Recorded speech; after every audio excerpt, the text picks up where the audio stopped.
Standing in the cold, wind whistling through trees, leaves moving, turning, blowing away a life of their own. Now stands the lone man, leather jacket, worn places on the elbows, frayed collar and cuffed edges. Standing tall against the wind, he leans in, crooked hands placed on the cold, dark granite. Leaning forward, shoulders stooped, as his head begins to bow. His boots are scuffed and heels worn down, now walking closer to where his hands are pressed. His shoulders now shake. Weeping in silence, he suddenly grew taller to me.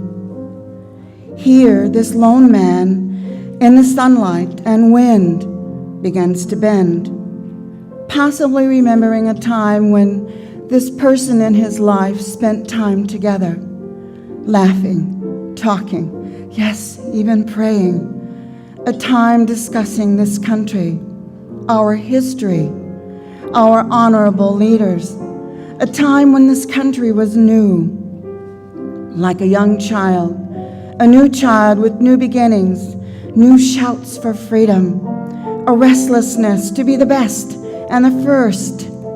This lone man probably spoke of a time in his own life when things were fresh and new hopes, new dreams, new wishes, shining hearts filled with plans and excitement. As this lone man remembers, touching now what is cold, now unfulfilled times and loves that will possibly never come. A son or daughter, sister or brother, now forever emblazoned in stone. The granite speaks in shadows as evening succumbs to dusk and darkness. He remembers.